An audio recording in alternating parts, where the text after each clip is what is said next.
Broadcasting live from the Business Radio X studios in Atlanta, Georgia, it's time for Atlanta Business Radio, spotlighting the city's best businesses and the people who lead them. Lee Cantor here with Stone Payton, another episode of Atlanta Business Radio. And so this is the first since you've been back in America. I know. I'm delighted to be back in the USA. I had a marvelous trip across the pond, and there's a lot of neat things over there to see and do, but it also feels great to be back home, and I feel so blessed to be living in this country, man. It's there's a lot of neat things over there, but I'm glad to be here. And I came back to a studio full. This is going to be a lot of fun. First up, on Atlanta Business Radio this morning, please join me in welcoming back to the Business Radio X microphone, President and CEO with Georgia Minority Supplier Development Council, Miss Stacey Key. How are you? I am well, and thank you so much. You said that just flowed off. Georgia Minority Supplier Development Council. I love it. Feel like home. Well, Stacey, can you share a little bit for the listeners who aren't familiar with the program? Yes. So as mentioned, I head up a phenomenal organization, GMSDC, and as part of that organization, we have a mentoring program called the Georgia Mentor Protege Connection. And that program is focusing on helping small businesses grow. So that's what we do every single day. We get the distinct honor of growing companies, creating jobs, creating economic wealth in the communities throughout this great state. So now, who are the mentors and who are the proteges typically? What does it look like? Well, basically, we're partnered, a small business is partnered with a corporation, corporations that we all know and love here in Georgia, your SunTrust, your UPS, your Coca-Cola company, your Georgia Power. So those companies are very focused on helping small businesses grow. And so they're partnered for a year. And during that time, they're focused on strategic long-term growth, not short-term transactions, but on long-term growth and making sure that business is able to thrive and grow clearly beyond the year, but for decades to come. And then so the way that it works are that companies, enterprise-level companies, raise their hand and say, I'd like to participate in this? Absolutely. Companies that are very interested in helping small businesses raise their hand. And, you know, I would fail to mention my strategic partner in this is the Georgia Department of Economic Development, who is very committed and focused on helping small businesses grow. And yes, Georgia Department of Economic Development and other organizations committed to helping small businesses grow. They raise their hand and say, I want to be a part of that. And we do it through platforms and sharing like Business Radio X and making sure people know the story and they know how to get involved. All right, so let's bring Ryan Walter on. Welcome, Ryan. Good morning. Tell us about your work with the Georgia Department of Economic Development. Well, we've been involved in small businesses for decades, working with the Minority Supplier Council and others across the state. Our team, our small business team, last year we worked with over 1,500 different small businesses and community contacts throughout the state, working to help make sure that communities are able to create an entrepreneurial ecosystem that's going to benefit their community again and help identify not only mentors but also participants in the Mentor Protege program as well. Now, Stacey, how are you defining minority? Who qualifies as a minority business? This program is for all small businesses. Any business, not minority businesses alone, but small businesses throughout the state can participate.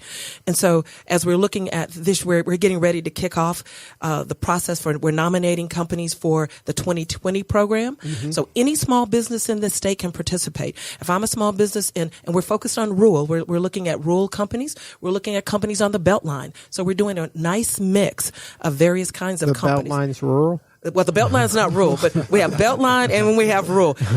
It could be in Macon. It could be in. It's statewide. Yeah, it's statewide. Uh-huh. Right. That's We've the had point. some phenomenal proteges come out of South Georgia and rural Georgia as well that have done some phenomenal things across the state. And then, Stacey, can you share any story of a protege company that was able to leverage this experience and take it to the next level? Well, actually, as part of this, we're going to be talking to Walter Griggs of SquarePack. He has got a phenomenal story. He can share his story in his own words of how the program has helped him. And again, this year we're celebrating 20 years. 20 years ago, then Governor Roy Barnes had the vision for this program. So 20 years this year. So we're going to be telling a lot of those stories stories, but Walter will share his story in his own words. So a little later on. Yeah. Now, this is one of those programs that have bipartisan support. This is everybody kind of is on board with this, right? Absolutely. And yes. So, and a lot of people, if you talk about small business, a lot of people, want to know what the impact of small business is within the state of Georgia. And it depends, I guess, on which definition you look at as far as what a small business actually is. Mm-hmm. If you look at the federal definition, 99% of the businesses within the state are considered to be small. So that's a phenomenal number, from that standpoint. But if you break the numbers down even a little bit further, if you look at 76% of the businesses that have employees within the state of Georgia, they employ less than 10 people. So 76% employ less than 10. Correct. Wow.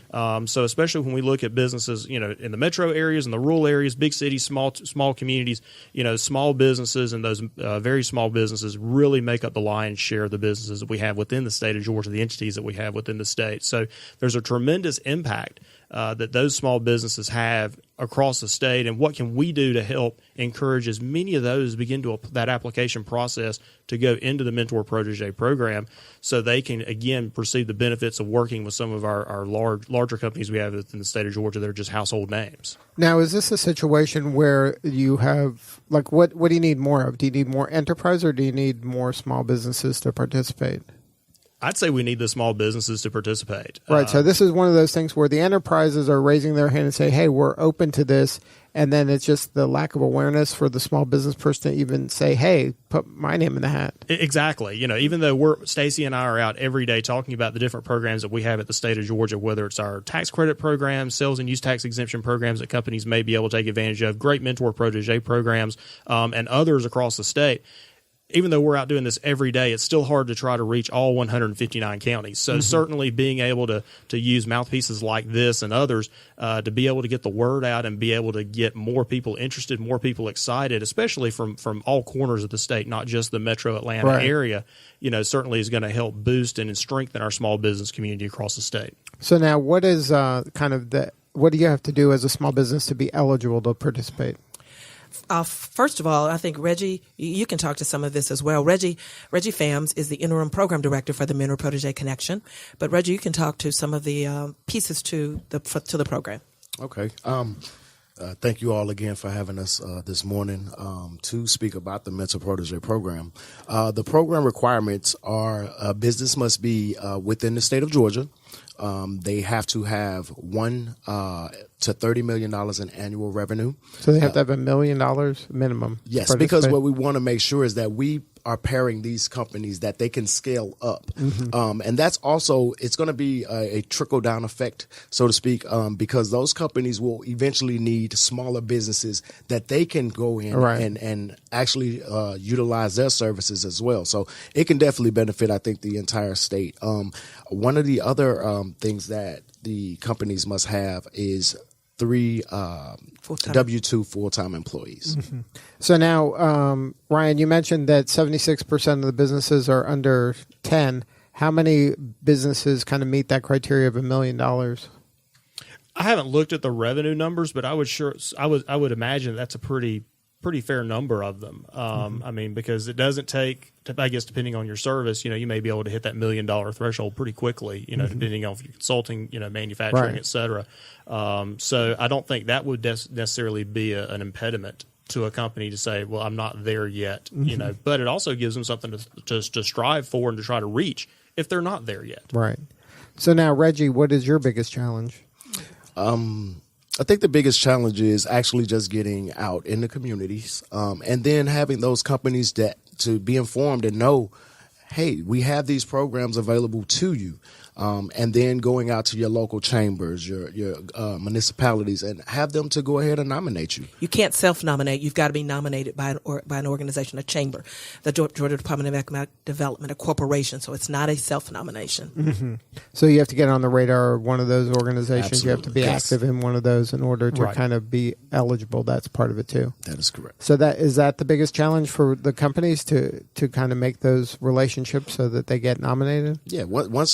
Once you are paired with those companies, we do see the efforts. We do know that our corporations are very heavily involved with the growth of these companies. I was with the Mentor Protege program as the operations manager prior to this role. And one of the things that I did see was the growth of a lot of the smaller companies, where even with some of our more successful companies, now they're coming back and saying, hey, we want to utilize the services of some of the other small businesses within the state. So that's definitely a good thing.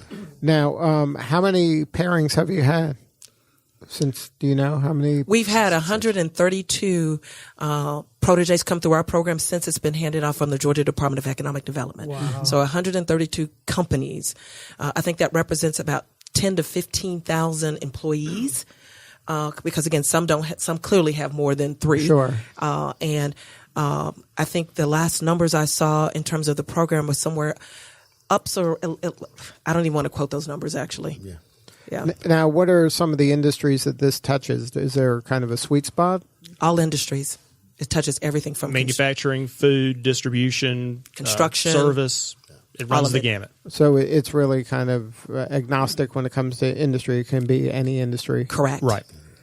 And then for you right now, you decided to bring some people in to kind of illustrate this, right? Absolutely. We've got one of our stellar mentors, Adam Moore from SunTrust. We've got one of our proteges who is rock star, Walter Griggs from Square Pack. And so they're going to talk about the journey and their experience as part of the program, which is really key. Okay. So then, all right. So let's get those folks up. Lee, I don't know that when we're thinking about our own growth at Business Radio X, I don't know that any of this stuff has been on our radar like it ought to be.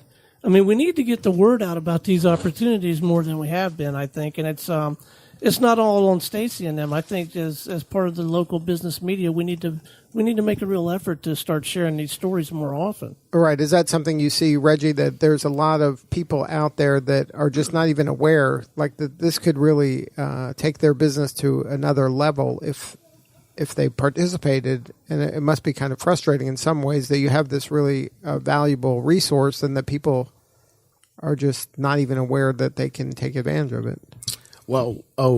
So being a part of the small business community, what I've seen is, again, a lack of information, so to speak. And a lot of times your CEOs or high-level executives within smaller companies, they tend to be the janitor and the CEO.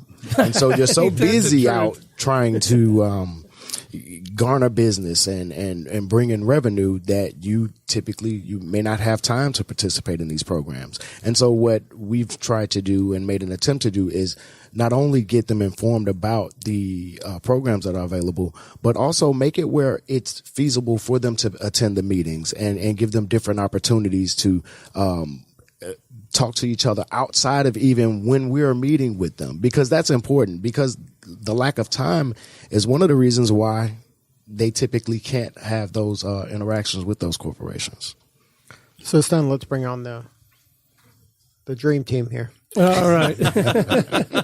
All right, Walter, I heard a little advanced press on you that you've accomplished quite a bit. You are with Square Pack. Tell us a little bit about what you're out there trying to do for folks. You're the protege. You got to lean into that mic like a rock star. Oh, it's all good. It's all Very good. good.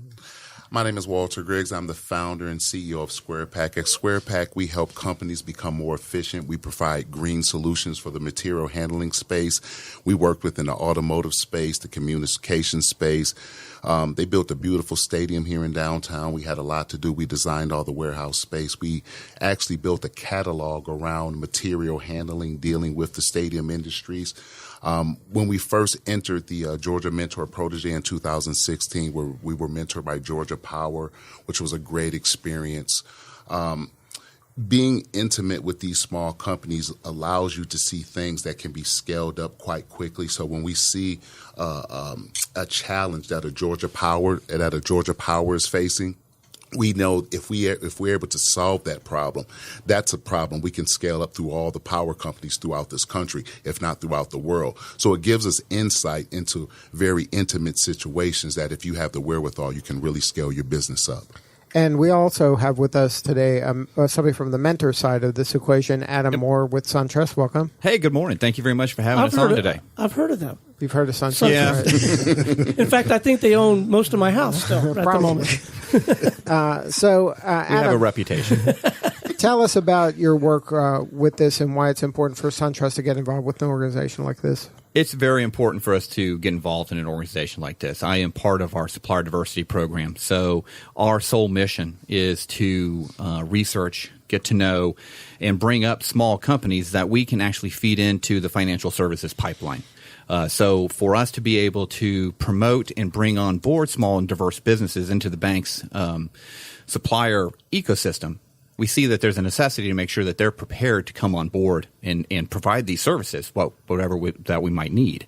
So finding companies like SquarePack and some of the other ones and making sure that they understand what it is to be parts of different types of industries, that they're ready to take on those challenges. They understand what the risk reward is to doing business with a Fortune 500, Fortune 100, Fortune 50. Everybody who starts a new business is hungry. They're ready to go right there and then. That's what I love about this community. But they wake up and they're like, we want to take on a SunTrust. We want to take on a Delta. We want to take on a Home Depot. And I'm like, that sounds great. Do you know what it's really like to do business with us? Have you really looked at some of our stuff? Right, it sounds good on paper. It looks great on paper until Right. you start to walk in a negotiation room and you look at our panel of lawyers and specialists. Right, and it's a more buyers. complex sale It's than maybe yeah. than they've experienced previously. Exactly. So just making sure they're prepared for that. And if they're not, explain to them why, and then put in steps to get them there, right? You never put up a roadblock and say, you're never going to get there.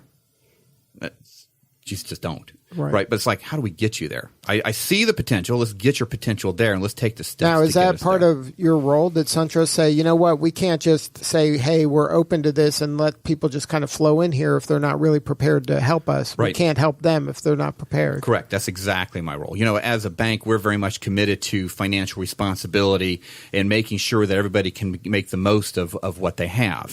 And so as part of that community outreach, as part of just being a good corporate citizen, we recognize that we need to take a proactive step and put in place the people and the programs to help build up these businesses so that they're ready. Give them that information, give them that time, and it just makes sense, right? If you have a good, strong ecosystem of small and diverse businesses, that helps everybody down the line. So now when you decided to get involved in this program, did you have that kind of learning curve? At first you said, hey, let's just open the doors. And then you were like, hey, whoa, let's pump the brakes here because we're getting people that aren't prepared. And then we have to put these kind of steps in place to help them be more successful. So, what's really interesting is how I came. I couldn't have defined for you supplier diversity about 2.5 years ago. I was actually negotiating technology deals for the bank. And our supplier diversity manager came up to me and said, hey, I'd love for you to come to this event. I need you to be able to talk technology because I have no idea what these people are saying to me. It's like, that sounds great. I showed up and I was all of a sudden introduced to all these small businesses, and these guys were hungry. I mean, they wanted that contract. They wanted to do whatever it had to take to please you. They were ready to go. As a small business owner, you see this is kind of what you're aiming at. Right. This solves a lot of problems. Yep. I'll get one of these, I'm sure that Walter, you were like, hey, if I can get Georgia Power, this takes me to another level. This is game on now, right? Yep. I can really help some people. So you got a big target on your back from that standpoint. And I really do. So then you have to really do a good job of vetting and educating to make sure that you're getting the right fits in there, right? Exactly. Because in my position, I'm actually an advocate for small and diverse businesses inside the bank. Right? The big companies, the Fortune 50s, they have enough money to have people in that bank constantly, day in, day out. SquarePack doesn't have that advertising budget. Like right? they're not even on the radar of your radar, right? No, right? Yeah, exactly. But so then it's our job in supplier diversity to make sure that our lines of businesses know who's out there, right? And we're constantly raising our hands or trying to run a blocking defense, saying, "Hey, you got an RFP, that's great. Let's just get this one company over here that I've been talking to for a year." And that's what people have to realize. A lot of my job is just relational development. I'll get to know SquarePack and everything that they can do. I'll have had a relationship for them for probably around a year before I bring them up to an LOB because I want to make sure I've vetted them. Right. And that then they have success as soon as they walk in. Because I also don't want to put SquarePack in a position where they're not going to stand a chance. Right. And now I've kind of squandered their one opportunity to come into a firm of our size. So there's a lot of responsibility on both sides, both for the small and diverse business to make sure they're ready to go, and then for the supplier diversity side of the house to make sure that we've kind of tilled that garden so that they're Now, are you, like Reggie was saying earlier, that there's not a lot of awareness out there? Do you have are you like, man, I wish there were more small businesses that would raise their hand? Or are you like, okay, there's too many, I can't even keep track of them all? It's interesting. It all depends on the commodity we're talking about, right? And so I think we could have another entire discussion on barrier of entry, right, and who does what in what industry. I can find for you a ton of consulting firms, right? It's easy to do. You and I both have specialties, right? Right. I just got laid off. I'm now a consultant. Right. I'm now a consultant. I have my own personal intelligence, my own story, right? I can go and help other people, right? I can consult. I can do business coaching. I can't find some very high-end security people, right? And that is like a must, security people. like for information security. So think about like cybersecurity. Cybersecurity is huge. All of these different kind of blockchains and that type of stuff coming up, that is a huge industry for small and diverse businesses to start looking into. There's security terms that my security group throws at me and I didn't even know. I didn't even know you could rehydrate things. I'm still trying to figure out what that is. But I talked to some others and they're like, oh yeah, we got 5 people on the bench. So it's trying to find that niche, right, and really kind of understanding what it is. And then and that ebbs and flows, right? Like it ebbs and flows. Yeah. Like sometimes you're like, oh, I'm good now. I don't know if cybersecurity is a good example of that because people are hungry for that across. It's not just you. That's just across the planet. Yep. But in certain things, now I got enough, so I'm good here for a little bit. But here now I'm short. Yep. And so you're trying to keep your pulse on, your finger on the pulse of all the kind of the opportunities out there. Who are the players? Yes. Yeah, exactly. And that's the whole thing too. Is that's a huge responsibility of mine is to understand where my LOBs are going to be in 5 years or what they're looking for in the next 36 months. So you got to get ahead of things. I got to get ahead of things, and that's one of the key pieces of advice as a mentor that I give is if you have a target company. So if SunTrust is your target company, you need to know more about my company than I do, right? I tell people all the time, if I'm running a trade show, don't rock up to me, go, hey, I'm so-and-so. I love to do business with SunTrust. Well, what do I got to do to get a contract? And I'm like, I don't know. I stare at them. But if you walk up to me and say, hey, SunTrust, you don't know this, but you've got a problem, and your problem's X, and X should keep you up at night. Now all of a sudden I'm like, oh, okay. Tell me more. Tell me why I should be X. Why does X keep me up? Now, explain to me how you're going to help take X away from my list of worries. Now you've got a sale. Now you've got a reason for me to have a continued conversation with you, right? That's the whole thing. You can't just walk up and expect, to extend your hand and, dress sharp and get a contract. I mean, you've got to make me want to continue that relationship. It can't be all sizzle. There has to be some stake in there. Right. Most definitely. Most definitely. And then, so that's a great piece of advice for our listeners. You got to go to these enterprise level people with some solution that's compelling to them. It's not just because you're good at it, right? That's not compelling enough. Not at all. I mean, I was literally at a trade show, and behind me it says SunTrust Banks. Have a person walk up and go, SunTrust, what do you all do? I think they self-selected out. Yeah, they did. Walter, you didn't lead with that when you went into this? You knew they were a bank. I did my research. When we first entered the Mentor Protege program, we were really fledglings. So they took us and helped us deconstruct our business and then reconstruct it again. When you say they, who is they? They is the entire staff from the Mentor Protege program. One of the main goals that they always try to put, when I say they, I'm talking about the staff, Reggie, Miss Wendy, Stacey. I'm talking about the staff of the Mentor Protege when I'm saying not the enterprise. A lot of the direction comes from and comes down. So the direction of the program is going to come from the principals, and then the enterprises are going to follow through. So, for example, we landed Georgia Power, which is a very big deal. Absolutely. And we had to understand how to do business with Georgia Power. I mean, there's a payment term that you have to be comfortable with. There's certifications that you have to have. There's clearances that you may need depending on what you're doing, and depending on what stage of the game you're in, depending on what you need to do in order to be successful. And then if you don't check one of those boxes, you're out without even knowing it. Oh, without a doubt. I mean, it's easy to get disqualified for something, so you definitely have and that's the thing, from an enterprise level, it's easier to say no than yes, right? So everything is built around that, right? Mm-hmm. Yeah, especially when you start talking about like risk compliance, right? It's like, I'm going to stand in a corner now, talk me out of it. Right. Without a doubt. And then then in defense of the enterprises, they're risking their job when they give someone new a chance. And it's not like when I come up, no one else in the world does this. There may be 6 or 7 other companies that do the exact same thing.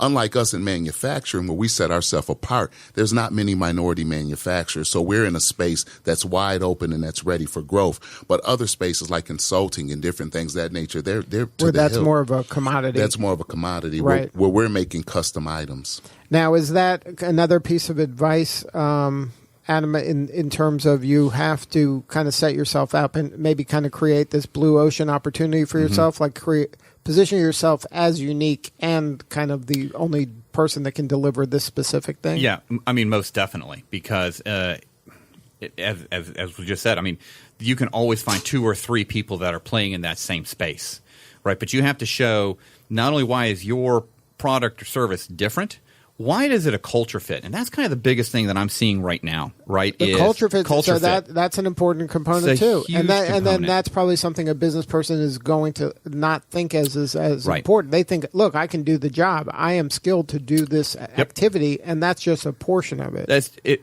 Yeah, that's the smallest part. That's the first table stakes. That is if you're coming to talk to me, I assume you do that. Right. Right. That's an assumption I've already made. Now talk to me about more. Okay. Right. Yeah. So I'll give you a great idea is everybody's into AI and bots and how are we going to implement them? How are we going to use them? That type of thing. Coming up to me and saying you can do a chat bot, I already assume you can do that. If you say I've got AI and deep learning, I assume chatbots off the table. That's like, the connecteds of AI right now. Right. So what do you have beyond that? To show me what you really got in the deep learning space. And then they got to really understand the pain. Like you mentioned, the pain is you don't know of all of the players in these kind of niche industries that you need to know. Right. And that's a pain. That's a huge pain. And I think that's probably one of those next level down, kind of when we're starting to talk best of class and how you really start to woo these bigger companies, is explain to me how you are my new subject matter expert. Right. Right. Because we don't know what we don't know. And as a larger firm, we are aware of that and we know that's a risk. We know we have blind sides. Right? And we don't know where they are. Mm-hmm. But if you can come and help me understand where those blind sides are and really kind of help me put in that world-class system and explain that to me, that is a non-tangible that we really start to look at. Mm-hmm. Right? Hey, if you don't mind, I can go ahead, jump in there. Speak to kind of how we help the mentors and the proteges get together. All right, because you're kind of the connector amongst all correct. Right? So what keeps us together? What we do is when we're doing the process, we have the nomination process, right? So that's kind of our way to vet and see who actually is eligible for the program. Mm-hmm. And this is, again, a way to keep those that are not ready before the mentors, and then also being able to see what else is out there in the field as it relates to. And they may not be ready today, but they might be ready tomorrow. Right, and so we keep a log of those and kind of keep track of those businesses moving forward. Mm-hmm. The second part of that is what we do is a Shark Tank experience, so to speak. And so what we do is we bring those mentor protege applicants in to the room with all of these major corporations and actually give them an opportunity to speak before them so they can kind of differentiate themselves from all the other companies that may look like them. And that's where we go back into the mentors and say, hey, which companies do you like? And also ask the proteges that same question. Which mentors would you like to be paired with?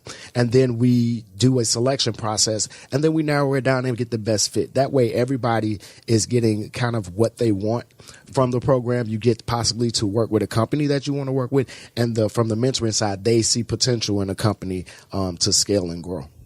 So now, Walter, can you talk about kind of before the program and after the program? Like what changed in your organization once you became part of this? Very good question. A lot changed. It helped us with our direction. It helped us become more focused. I mean, they have specific learning modules dealing with finance, marketing, so you're able to fill in any gaps that you may have. I founded this company back in 2013. I'm not a genius. I just had an idea. And as I'm the janitor and the accountant, and then my wife came on board to start helping me, and we started growing together and started building up. But, for the first couple of years, it was just us trying to make it work. So when you bootstrap yourself up to $1 million, and then you join an organization and say, hey, you guys are close, but if you tweak just a little bit, you guys can scale up like crazy. And that's what happens. They give you the little tweaks that help you become successful. So it started with the GMSDC. We won Supplier of the Year. Then that transfers us over to the Mentor Protege. From the Mentor Protege, we went to Tuck. I went to Tuck University, Tuck School of Business. From that, present today, I'm in a second round, an Accelerate program, which is actually all the alumni of the Mentor Protege. So I'm back doing another session of it, and we're actually paired right now with West Rock, ADCO, and Lockheed Martin with 3 great mentors that we have access to that all have material handling processes that we can be impactful in. So not only is it a great organization, we're paired with companies that we can be impactful in. And I think that's the beauty. Now, Adam, from your standpoint, how important is coachability? Like, they have to be kind of nimble, right? They can't just be like, hey, I got this figured out. Just shut up and listen to me. I know what I'm doing, right? Yeah, that's not called mentoring. I think that's another term for that. But no, that's the whole thing too is, right? And if you're going to enter into a mentor-protege relationship, as the protege, you have to be ready to have this thing that you've created and loved and cherished to be scrutinized, torn apart, and pretty much downgraded to a point you're like, I paid money to do this? I'm confused. Yeah, I'm confused. Help me out to understand. But all the mentors, as part of the Georgia Mentor Project Connection, are committed to see the small and diverse businesses thrive and excel. So we take very seriously that charge given to us, right? And so we come at it 100% authentic, transparent, and we will sit there and go, we need to change here, here, and here, and here. What Walter said, you're not saying, though, that they have to do this. They just have to do this if they want to work with you. Right? Right? That's a choice they're making. I have a master service agreement I kind of dangle in front of them to get them to change their ways. No. I think the biggest challenge for a mentor is to realize that when you're mentoring a company, you're not changing that company into the vision of how you, the mentor, would run the company. Mm-hmm. What you're doing is, as the mentor, is you're making sure that company is the best version of that company with that CEO and that owner's vision that it can be, and you're just there to tweak the edges and dress it up. Mm-hmm. That's all we're trying to do. Walter's story is the same thing I hear from everybody. We call the CEO position the chief everything officer. Right. Right? Because they're doing everything. And we sit there and go, well, you can't run a company doing it that way. I mean, that's one of the very first things we tackle. It's like, how are you dividing up responsibilities? How are you, giving yourself some time to sit back and think about, what is my 5-year plan? How am I going to execute a 5-year plan? Because if you're, cleaning the kitchen and wiping out the microwave, you can't really sit there and seriously think about what your 5-year plan is. And you can't serve SunTrust, because SunTrust needs somebody that's going to solve this problem. Right. And I got to count on you. And if I can't count on you and your team, right. It's not just you. Right, because if you have a strategic account, like a SunTrust or Home Depot or Delta, right, and they call up on the phone, they're like, we have an issue, and you're stuck scrubbing a microwave, right. You got to get in the car and you got to get down. Right? No, it's not. You got to get downtown. You got to. First of all, you better know that SunTrust has got an issue before SunTrust calls you on the phone. Right. That's the issue. And if you're scrubbing the microwave, you can't figure out what that issue is first. Right. Beat us to the punch. It's not a job. It's a business. There's a difference. Right. Yeah. Exactly. It's a huge difference. It's not a 9 to 5. I get to go home, take my SunTrust pin off, and I'm done. The bank will be there for me in the morning. Walter's got to think about SquarePack 24/7 by 365. I mean, he really does. And I fully respect that. So when I partner up with a SquarePack or anybody else like that, I'm like, I am now a resource for this company and I make myself available to my proteges 24/7. They all have my cell phone. Right. I still text with several of them. I mean, get them prepped, that type of thing. So there's a lot of responsibility. There's a lot of reward for us too as mentors to be part of the program. Now, what's some of those rewards? I mean, they're probably those kind of softer moments, right? Where they get a win. And they're like, they could now buy more equipment or grow or hire more people. Exactly. All of that. To see them in the moment of realization, right? Every company I've mentored so far has a moment of realization where you've worked through difficult subjects after subject after subject. At the end, they're like, oh, I see it now. Mm-hmm. Right. They see that overarching theme that you've been trying to put together with their company. Where the dots are now connected. Right. And that's a challenge, and I'm sure, Walter, you'll agree. Like, the mouse has to get the cheese sometimes, right? Without a doubt. At some point, you're battling and grinding every single day, and you're like, is there a light at the end of this tunnel, or is this just going to go on forever? At some point, you got to get the cheese.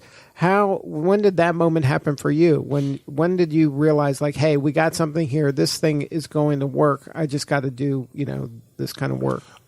When I started to understand the concept between transactional business and relationship business, that's really what it was. Because upon inception, we were just trying to get it. We would do anything, whatever. Right. You need the floor mop, but no, we are experts. We are SMEs in material handling. That's what we need to focus in.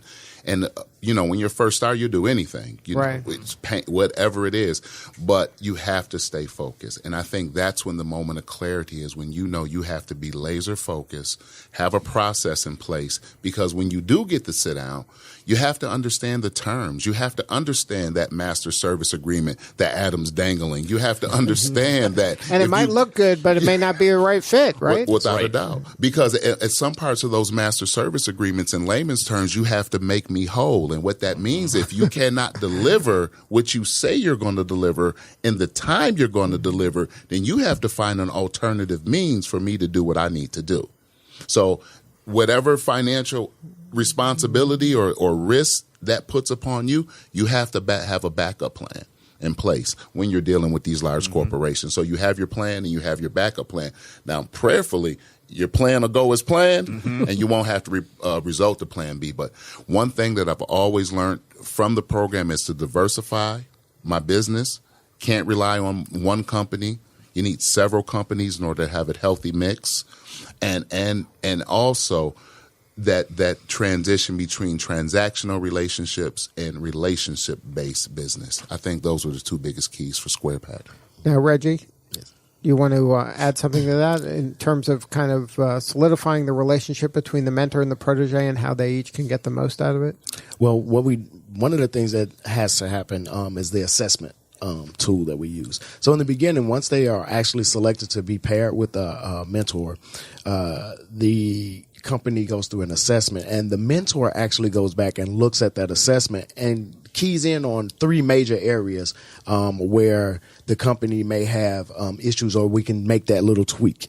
And so those areas we monitor with different sessions where we go back and say, hey, did you all meet outside of here? What did you discover about the company? What changes did you decide to make? And then as we're going along at the end of the program, we'll go back and take a look and say, were we successful in those?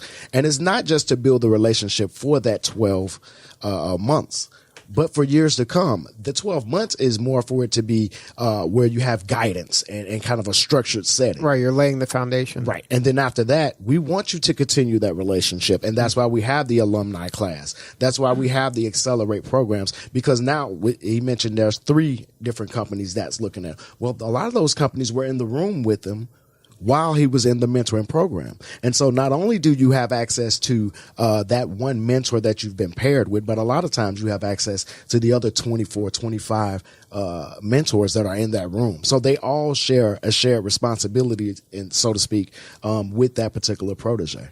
So now how are you finding the mentors? We look at a variety of places. One of the things that we do is we take a look at who is actually in Atlanta, who has diversity programs or some type of mentoring program, and then we want to go in and assist them with that. Some do not have a program at all. And so we'll help them build that program out, and then bring them in, give them the tools that they need, tell them how, what maybe they're even missing in their own supply chain as it relates to the businesses being available to them. There could be chambers. There could be the Georgia Department of Economic Development will assist us with some of the relationships that they have. SunTrust may know of a company because they're all kind of in the same corridors. This company does not have a program. Norfolk Southern is coming here. And so now we're garnering those relationships. So those are the things that we do. We have to stay active within the community and know who's in our backyard, and not only who's here, but NMSDC, the National Organization for the Georgia Minority Supplier Development Council, they have a vast array of mentoring opportunities with the Macy's coming out of Ohio. And so it just depends who wants to be involved. We encourage everyone to be involved. Even with our supply chain people, with our proteges, a lot of times they'll have companies that will readily be alumni for them. Readily will do it. And so that's why we ask them to nominate them. If it's somebody in your supply chain that needs mentoring, the best person to mentor them would be you. Exactly. And that's a mindset, though, right? Like they're not even aware that, right? That's not even on their radar. Exactly. So now if somebody wanted to get involved, what are the coordinates for getting involved? Well, what they want to do is to go to our website, www.georgiampc.org. There you'll find the application for nominations. And then even if it's a protege, we always encourage the protege or a potential protege to go and ask one of those municipalities that you're doing business with, or a business entity, or a large corporation that you're doing business with, to actually mentor you. It just strengthens that relationship that's already there. And then once you do that, if they don't do it, then we'll ask the mentoring side, hey, who do you have in your supply chain that you would like to mentor? Mm-hmm. Because it's easier when it's organic. It's easier when it's already there. It's not forced. It's already working. And Walter, what are the coordinates for Square Pack? You can catch us on the web, www.squarepac.us. You can hit us 1-888-357-2688. Or you can stop by our facility at 7115 Oak Ridge Parkway, and that's located in Austell, Georgia, and we'll be happy to assist you with any of your material handling needs. Now, what about any advice for other proteges? I would say get involved. Your business is like your baby. No one wants their baby called ugly, but at some time, we need to take corrective, constructive criticism to be able to scale up. Just because we own a business, we don't have maybe the proper skills or tools to scale it where it needs to go.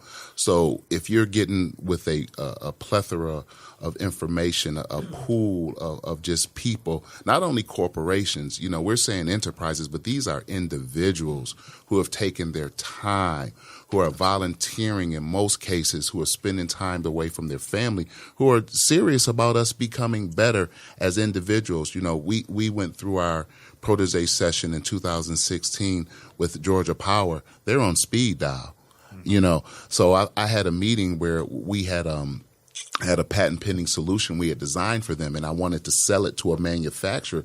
They actually let us host the meeting on their facility. So how powerful is that? You're pitching your solution to a manufacturer with the power company having your back, saying, hey, we believe in this company. You guys should take this seriously. So they put you in situations that are just incredible, that you couldn't buy, situations that you really have to pray for and work hard for.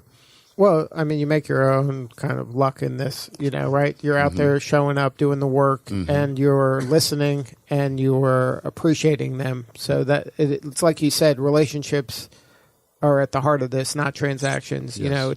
Doing the work is table stakes nowadays. You have to kind of have more value than that. Yes. Now, Adam, for you, what do you need more of in terms of from a mentor? Putting on your mentor hat. What advice do you have for those people out there that are considering doing this at their enterprise level in terms of getting the most out of a mentorship? Be prepared to work.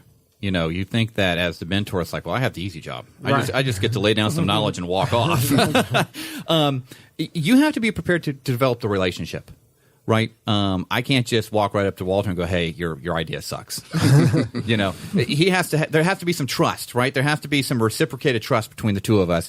I have to have demonstrated to him that I know what I'm talking about, or at least I have a good idea, or I have other subject matter experts behind me that I can bring to bear on their topic. Right? So you have to be prepared to put in the work on the relationship side of it. You need to be prepared to show the mentors why they should trust you, because they're putting their baby in your hands. And now you're going to sit there and tell them their baby's ugly, and they've got to sit there and go, well, thank you. How do we make it beautiful? And they built their baby to the point that it is. Exactly. And they think they figured some stuff out too. Yep, exactly. So it's not just, hey, I have a great wealth of business knowledge in my mind and I wish to, impart it upon the masses. It is, you've got to be ready for that relational side of it too, and draw them in build that trust, right, and then start having those hard conversations. And they're hard conversations to have. You know, I've had proteges tell me that I'm dead wrong, and then 8 months later go, yeah, you were right about that. You might know some things, right? So have a little bit of a thick skin. And some humility, right? You've got to have some humility because Walter knows SquarePack. I don't know SquarePack. Right. So I've got to remember that too. I don't walk in as this all-knowing, omniscient figure, right? I've got to realize that he's got a business and he's successful for a reason. I'm just there to help tweak it. And then from an enterprise standpoint, what type of enterprises kind of do you think that this program works best for? Because not every enterprise has the heart for this, I don't think. It isn't. I think it doesn't. It's not really along a commodity line or that type of thing. I think I'm going to go back to culture again. We touched on that briefly. You have to, as the CEO owner, have a culture of I embrace change, I embrace learning, I embrace knowing that I don't know everything. So it's a culture mindset. You need to sit back and look at the culture of your organization and go, do I promote learning? Do I promote change? Do I promote a challenge of ideas? And if you do, those are the type of organizations we want to come in and challenge them and be not just that you're going to be challenged, challenge your mentor a little bit, right? If you think something doesn't sound right for your organization, right?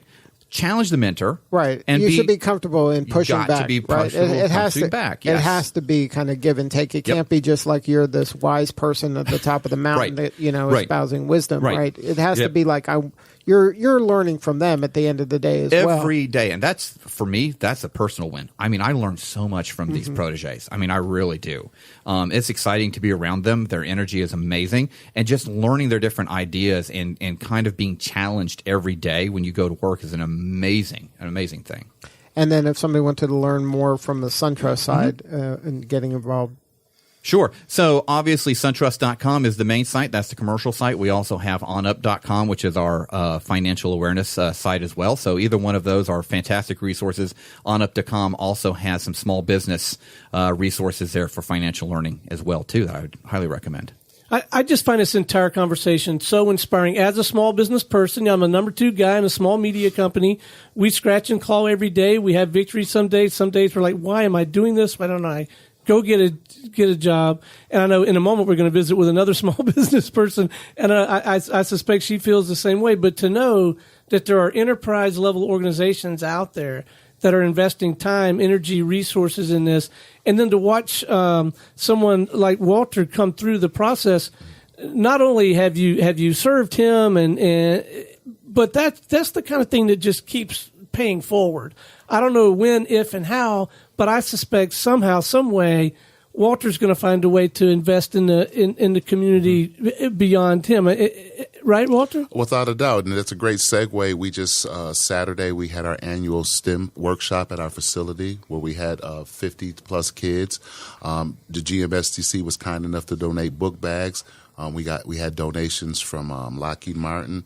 What we were able to do is bring them into our facility. We want to promote science, technology, engineering, math. We need more engineers instead of baseball and basketball players. We need more scientists, and that comes about from showing youth at a young age that it's possible. I feel good to go into the inner cities and show that there's minorities that own manufacturing firms. When I look at little kids, and like I did over this past weekend, to tell them, listen, you can be anything. They say, hey, you own this? I was like, yeah. They're like, wow. That wow was amazing because that wow is going to inspire them to do something. This may not be in their eyes, this may look gigantic. To me, I'm still climbing. But if it inspires a youth to go to the next level, then I did my job as a man. And that's important work. And that's kind of I think at the heart of all of this work is to give people that maybe weren't aware of the opportunity and not even considered the opportunity to let them know there's a path. Yes. And it must be frustrating. I know it's frustrating for me to see a lot of kids, especially, self-select out of opportunities that are right at their fingertips, and they have a lot of resources at their disposal, and they're choosing not to participate. And it might be lack of awareness, it might be lack of a role model, or just confidence. And if you see someone else doing it, like I would be shy to maybe do this. Now I see you guys doing it, I'm encouraged. Well, now you know anybody can do it. Hey, it's all good. We can talk all day now. We can talk all day. So I think one of the things and a major thing about this whole program, this whole conversation that we're having is impacting community. Impacting community. It sometimes is direct. For the protege, it's a direct impact, but the indirect impact is there as well, and that is part of the reason why this organization exists. Actually, it's called the Georgia Education Foundation, and a part of that is we're educating our business owners in multifaceted ways, from educating them in how they should go out and do radio interviews, how your marketing plan is set up, how to set up your financials correctly.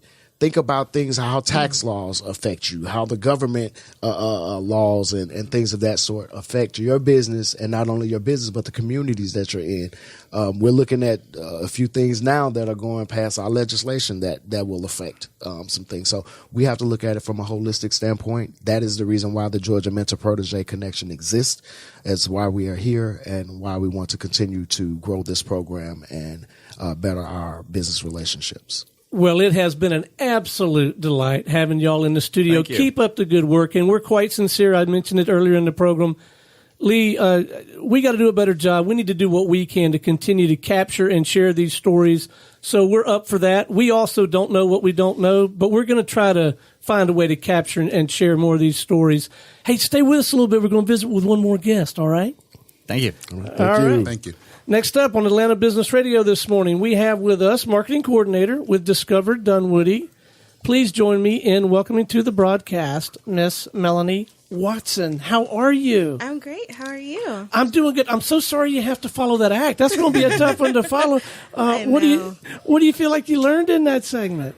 I learned that it's always better to work together with other people, and you can accomplish God knows what when you just hit the grindstone. So tell us a little bit about your organization. What are you out there trying to do for folks? So I work with Discover Dunwoody, and we promote attractions, restaurants, retailers, the destination as a whole. I often tell people, when you see the Visit Orlando or Visit Jamaica commercials, we do that for Dunwoody. Now, how does one land an opportunity like that? Sounds like a dream job to me. I think so. This is my first job out of college. I heard about it through Councilman Hennigan's blog spot. Actually, he posted it. I saw it. The tourism industry was not on my radar at all, but I'm here and I love it, and I get to do fun things like promote Dunwoody Restaurant Week. So what's your favorite part? Of the job or Restaurant Week? Yeah. Honestly, things like this. I never imagined that I'd be in front of the microphone. I'm used to being behind the scenes. But just being able to tell people about the cool things going on in Dunwoody that they may or may not have known about, residents to visitors to business people alike. So tell us a little bit about what folks can expect from some of these upcoming events you're describing. People can expect fun, growth, and a grand old time. Restaurant Week is what I'm here to talk about today, and they can expect deals and deliciousness for a whole week. It's from June 8th through the 15th, and we have a whole variety of restaurants. We have everything from Italian to Indian to Mexican and Mediterranean. There's truly something for everyone. All right, so how does it work? So my wife and I, we eat every day, like clockwork. And we enjoy cooking, actually, some too, but we do enjoy going out. So during this week, how would you recommend we make a plan of attack for this thing to get the most out of it? So go to our website, which is DunwoodyRestaurantWeek.com, and you will see a list of all the participating restaurants. As of today, you will be able to see the menus as well, and you can go on there and plan your whole entire week. You can plan breakfast, lunch, dinner, pull up each individual menu, see what they have to offer, and then get out there and eat. Now, how did this whole idea get started for Restaurant Week? Do you know? It started 8 years ago, and our restaurants reached out to us and communicated that June is their slowest time of year. Wow. Also, we have such a wide range of restaurants here. And so this is a cool way to really showcase all of the things that are going on during the summer. Kids are out of school. People want to eat out on patios. It's become such a great community event. So Restaurant Week will come and go. So what are you going to do the other 51 weeks out of the year? Tell me a little bit about a day in the life of Melanie, if you would. So we have Restaurant Week going on in June, and then in October we have Arts and Culture Month. At the end of the year, we focus on holiday shopping and how Dunwoody is a one-stop holiday headquarters. We have things going on all throughout the year. We really pride ourselves on being a resource for the community and being those experts. And while we're pitching and talking to visitors, we're a great community resource for residents, too, who may not realize what's in their backyard. So is that the deal? You've got these two constituencies. You've got your local constituencies here, but are you also trying to market outside of the area and bring people to our community, yeah? Absolutely. Absolutely. We want as many people in Dunwoody as possible. I know a lot of people are saying, leave Atlanta. We don't want you here because of the traffic. Yeah, how do you feel about this, Lee? Do you want more people? Or? Well, I don't mind because I spent a lot of time in Dunwoody. I was just at the Arts Festival that was just a couple of weeks ago. Yeah, Mother's Day weekend. Yeah, so I'm a regular there, and I'm a big fan of the restaurants. Obviously, you don't get this body by not visiting the restaurant. So how do you see, are you seeing kind of more and more, I'm feeling, because I live here and I work here, I feel like the center of gravity of Atlanta is kind of moving north into this direction. Are you feeling the same thing? Absolutely. People, I feel like years ago, downtown was the main hub, and now I feel like it's these northern suburbs like Dunwoody where people realize that they can be just outside 10 miles to be exact and they can get in and out via MARTA, their car, walkability, things like that. And then I know I'm really enjoying the walkability, like you said, that you were seeing kind of a change in the landscape of the area with a lot more sidewalks, a lot more kind of retail that's just on the street and things like that. Are you seeing that as a trend that's here to stay? Absolutely. We're getting more and more trails. People, the way traffic is getting, people are happy to ditch their cars and just get out there and walk and enjoy the weather, the Georgia summer, and just get to where they're trying to go at a quicker pace and not have to sit in a line of cars. And then you're seeing more influx of kind of arts, like we talked about the Arts Festival, but there's a lot more activity year round, right? There's a lot of galleries and things like that. Absolutely, and it's awesome because it's really broadening the things to do here. You can go enjoy an art exhibit. You can go participate in a culinary class. You can do theater, things like that. So it just adds to more and more reasons for why you can go to a community like Dunwoody and just stay there and hit every single pocket of what there is to do. And did you talk about some of the participating restaurants? We did, but I want to come back to some of them because I want to dive in a little bit. But I'm curious, is there a farmer's market in the area? Absolutely. Every Saturday at Brook Run Park. Because that's something that my wife and I love to do this time of year is go to the farmer's market. Yes. So then we need to do that. Absolutely. Every Saturday there's, I think some people think a farmer's market is truly just, a glorified vegetable stand, but the one in Dunwoody, there's so many cool things going on. There's often live music, there's face painting, you can bring the kids, they can run around. Brooklyn Park is so huge, and it's really the perfect spot for such a grand event like this. I'll bet. We did touch on very, very quickly some of the participating restaurants, but let's talk about them in a little more detail. One of them that stood out for me was the Mediterranean. Yeah, so Grecian Gyro. They participate every year. And they're growing. I know they're opening up more. Now, here's what you got to know. So Lee lives in the area, and he probably has been to every one of these restaurants that we're about to mention. So he's going to have more to say and ask about all of them. But yeah, go ahead. Yeah, so we have a variety of everything from higher ends like McKendrick Steakhouse, Fogo de Chao, Del Frisco. I was just at McKendrick's. Yes. See there, I told you. Yes. A few weeks ago. I've been once, and Lee picked up the bill, or I did. Not somebody else picked up. And then Del Frisco, they were just in the studio recently. They brought How come you don't have samples from them? Yeah, really. Didn't they bring some kind of Make a buttercream note. Yeah, they cake had some- thingy? their Barbara? desserts. Oh, my gracious. Yes, and they're a new participant this year, so we're really excited Well, to they're have pretty them new. on board. They've just Yes. recently opened. We also have Parkwoods, which is located inside the newly renovated Crown Plaza Atlanta Ravinia Hotel. They have an awesome menu, but we have everything from the higher end to the mom and pops and the fast casual dining that we all know and love. There's a lot of old local favorites on there, like East 48th Street Market, or you can go and get a great sandwich or some Right. pasta. Or you can go to the newer places like Cinco Mexican Cantina at Perimeter Mall. Now, Perimeter Mall has a bunch of new restaurants, right? Isn't there a new Korean? Is that? Yes, Breaker's Korean Barbecue. Unfortunately, they opened so recently that we weren't able to bring them on board you for been this there, though? year. I have not, but I have heard that That's on my list. I know, mine too. We should go together. Is this part of your responsibility, though? I know you have to take this job very seriously. You got to go check all these places I out. know it's really hard work, really stressful. You need probably interns would probably be lining up for Yeah, no your kidding. intern. I want to be an intern. Absolutely. So now, are you seeing any trend in restaurants? Are you seeing more like the bowl kind of restaurants that have those? The poke Right, restaurants, the poke, and then the quinoa and the acai bowls and things like that. We're starting to get a lot more healthy restaurants, Right. which is That's always always a good good. thing. I know, right? Why not? What about any pizza concepts? Are you seeing different pizza concepts? Yeah, we actually have a ton of pizza offerings this year in Restaurant Week. Pizza and Italian is if you love Italian, then you definitely need to come out next week.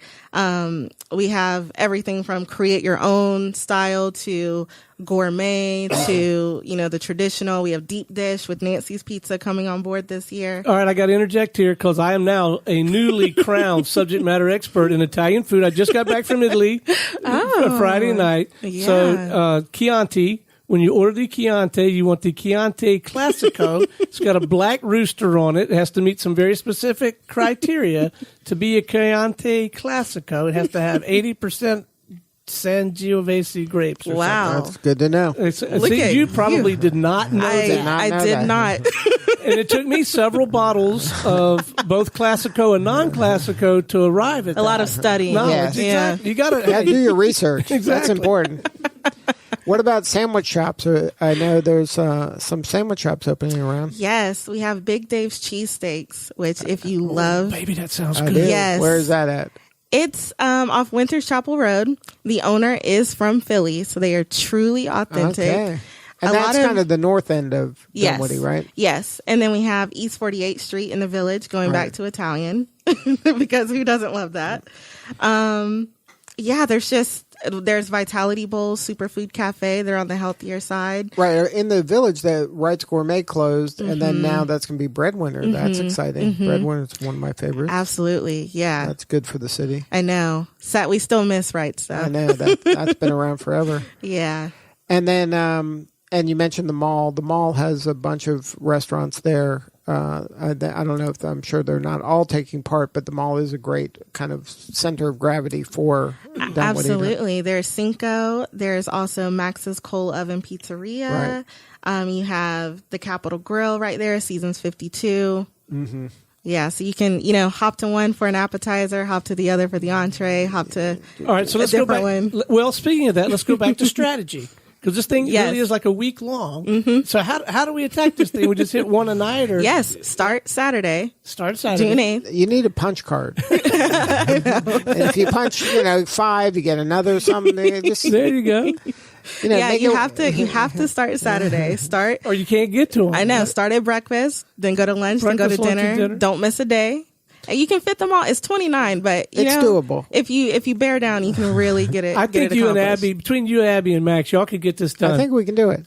So now, if somebody wanted to learn more, because these are deals. This isn't just like Yes. it's nice to go to these places. They're offering it like super deals for the Yes, participating you can restaurants. go and eat somewhere for as low as $10 at some of these places. Right. This is like a great opportunity to really try these places out. Absolutely, especially the higher end restaurants that you may not get a chance to eat at as frequently. And some of them have lunch and dinner specials, right? It's not just lunch only. Absolutely. Some offer lunch and dinner. Some do just dinner. Some do just lunch. So it's really, you can tailor it to your schedule and bring people in as much as you want. So now, where should a person go to learn more to see which are the exact restaurants and what are the deals? You should go to www.dunwoodyrestaurantweek.com. You can also follow us on Facebook and Instagram at Discover Dunwoody. And the hashtag for Dunwoody Restaurant Week is hashtag Dunwoody Restaurant Week and hashtag Dine in Dunwoody. So if you visit any of those places that I just mentioned, you're in a great spot to know what's going on. Good stuff, Melanie. Thank you so much for sharing your story today. Thank you. I'll see you guys next week. You know it. Absolutely, you will. All right. This is Lee Cantor for Stone Payton. We will see you all next time on Atlanta Business Radio.